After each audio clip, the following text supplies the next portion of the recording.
নমস্কাৰ সকলোকে আমাৰ ইউটিউব চেনেললৈ স্বাগতম জনাইছোঁ। ইতিমধ্যে সেবাৰ ৱেবছাইটত যোৱাকালি এখন নটিচ আপলোড হৈছিলে। অৱশ্যে ইয়াতে ডেটটো দিয়া হৈছে 27/9/2024, কিন্তু মই যোৱাকালি প্ৰত্যক্ষ কৰিলোঁ। সেইকাৰণে ভাবিলোঁ এই নটিচখনৰ সন্দৰ্ভত আপোনালোকৰ বাবে এটা ভিডিঅ' প্ৰস্তুত কৰি দিওঁ। যিহেতু বহুতে ইতিমধ্যে সুধি আছিলে যে এডমিট কাৰ্ড কেতিয়া দিব আৰু লগতে এক্সামটো কনফাৰ্মকৈ কেতিয়া হ'ব বহুতে সুধি আছিলে।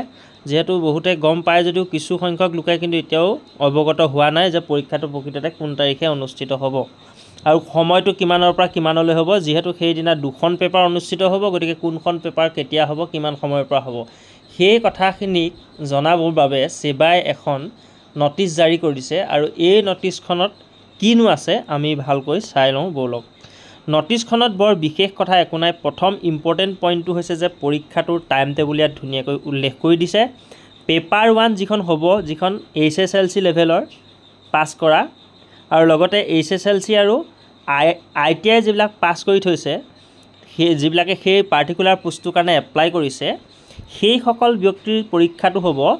পৰীক্ষা দুইটাত ডেট একেটাই হ'ব, 27 তাৰিখেই হ'ব, কিন্তু সেইসকল ব্যক্তিৰ পৰীক্ষা 9টা বজাৰ পৰা 11:30 বজালৈকে হ'ব।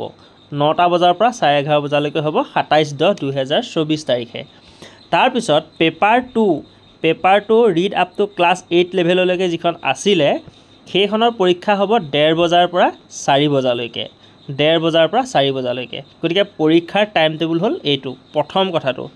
দ্বিতীয় কথাটো তেওঁলোকে কি প্ৰকাশ কৰিছে, ইয়াতে আপোনালোকে এইখনৰ মই লিংকটোও দি দিম আপোনালোকক। ডাইৰেক্টলি আপোনালোকে PDF-টো পাই যাব, ডেছক্ৰিপশ্যনত লিংকটো দিয়া থাকিব।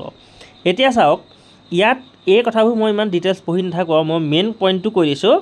এতিয়া তেওঁলোকে কথাটো কি বুলি কৈছে যে গ্ৰেড 4-ৰ যিখিনি পোষ্ট আছে, যিখিনি ষ্টুডেণ্টে বা যিসকল ব্যক্তিয়ে এপ্লাই কৰিছে, তেওঁলোকে তেওঁলোকৰ এডমিট কাৰ্ডসমূহ কেনেকৈ ডাউনলোড কৰিব, তেওঁলোকৰ এপ্লিকেশ্যন নাম্বাৰ আৰু পাছৱৰ্ডটো দি পেলাই ডাউনলোড কৰিব পাৰিব, সেই কথাটো ইয়াত উল্লেখ কৰিছে। লগতে ৱেবছাইট দুটা দিছে, এটা www.assam.gov.in আৰু যিটো এটা সেবাৰ অফিচিয়েল ৱেবছাইট সেইটো দিছে। কিন্তু এটা কথা ইয়াত ধুনীয়াকৈ লিখি দিছে যে date and time for downloading of admit card from the website will be notified shortly. তাৰমানে আজি এই নটিচখন দিছে যদিও এই নটিচখনত এই কথাটো উল্লেখ কৰি দিয়া নাই যে কোন তাৰিখৰ পৰা এপ্লিকেণ্টসকলে তেওঁলোকৰ এডমিট কাৰ্ডসমূহ ডাউনলোড কৰিব পাৰিব। সেই কথাটো কিন্তু ডেটটো ইয়াত দিয়া নাই, কিন্তু কেনেকৈ কৰিব পাৰিব সেইটোহে দিছে। গতিকে ডেটটো অতি সোনকালে জনাব বুলি তেওঁলোকে আমাক জনাইছে। গম পাইছেনে কথাটো? মানে নটিচখনৰ জৰিয়তে জনাইছে কেণ্ডিডেটসকললৈ। এতিয়া বহুতে সুধি আছিলে এই কথাটো যে এডমিট কেতিয়া দিব। গতিকে এই খবৰটো পাইছোঁ, সেইটো আপোনালোকক সেইকাৰণে দি দিছোঁ। এতিয়া নেক্সট কথাটো আহিলে কি, আৰু এটা কথা বহুতে সুধি আছিলে যে চিলেবাছটো কি হ'ব। চিলেবাছটো ইয়াত দিছে, তেওঁলোকে কি কৈছে যে মেইনলি চিলেবাছটো হ'ব ক্লাছ 10 লেভেললৈকে বুলি কৈছে। এইটো যিখন পোষ্ট কি বুলি কয়, HSLC লেভেলৰ যিখন পেপাৰ হ'ব ITI থকা, সেইখন HSLC লেভেললৈকে হ'ব বুলি কৈছে। আৰু বাকী 8 লেভেলৰখন আৰু কি আৰু 8 লেভেললৈকে আহিব কুৱেশ্যন, সেই কথাটো কৈছে ইয়াত। সেইটো স্পষ্টকৈ ইয়াত উল্লেখ কৰি দিছে। লগতে 5 নম্বৰ যিটো দফা দিছে, সেই দফাটোত ছাবজেক্টকেইটা উল্লেখ কৰি দিছে, কি ছাবজেক্টৰ ওপৰত কুৱেশ্যন আহিব।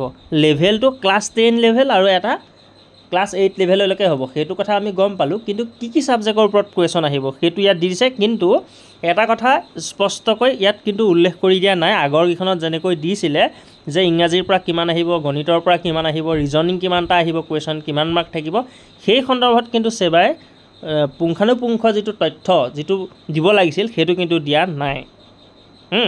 এতিয়া খালি ছাবজেক্টকেইটাহে দি দিছে, মানে পাৰ্টিকুলাৰ ছাবজেক্টটোৰ ওপৰত কিমানটা কুৱেশ্যন হ'ব বা কিমান মাৰ্ক থাকিব সেইটো স্পষ্টকৈ কিন্তু সেবাই দি দিয়া নাই।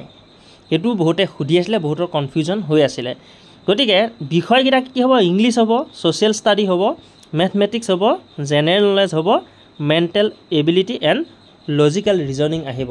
টোটেল বিষয় আছে 1, 2, 3, 4, 5টা আৰু নম্বৰ আছিলে টোটেল 135, 135 নম্বৰৰ প্ৰশ্ন আহিব, মানে পৰীক্ষাত 135 মাৰ্ক থাকিব। এইখিনি কথাই তেওঁলোকে উল্লেখ কৰিছে। বাকী এইবিলাক কথা আমি চবেই জানোৱেই, সেইবিলাক আকৌ সেইকাৰণে কোৱা নাই যে পেপাৰৰ মিডিয়াম কি হ'ব, আছামিজ বেংগলী এইবোৰ চবৰ ক্ষেত্ৰত একেই আকৌ পেপাৰত কিমানকৈ থাকিব সেইটো কৈয়ে দিলোঁ লগতে খালি নিগেটিভ মাৰ্ক থাকিব 0.25কৈ থাকিব 0.25 মানে হৈছে আপুনি 4টা যদি ভুল উত্তৰ দিয়ে তেতিয়াহ'লে 4টা ভুল উত্তৰৰ বাবদ আপোনাৰ 1 নম্বৰ কটা যাব 4টা আপুনি ভুল কৰিলে না সেই 4টাত 1 কটা যাব সেই কথাটো কৈছে মানে 0.25কৈ কাটিব ঠিক আছে এইখিনি কথা আৰু নেক্সট যদি আমি গম পাওঁ মানে যেতিয়া ডেটটো দিব অফিচিয়েল নটিফিকেশ্যন মতে যেতিয়া আমি ডেট পাম সেইটো দিম বহুতে আকৌ কি কৰে বহুত ইউটিউব চেনেলে এনেই ডেট বনাই দি থাকে এক্সপেক্টেড মানে কিবা কিবি দি থাকে আৰু তেওঁলোকে নিজে ভাবি কিন্তু মই যিটো দিম তথ্য পালেহে দিম কাৰণে এই তথ্যটো পাইছোঁ বহুতে বিচাৰি থকা কাৰণে এইটো দি দিলোঁ কিনো দিছিলে সেবাৰ নটিফিকেশ্যনত সেইটোকে দিলোঁ ধন্যবাদ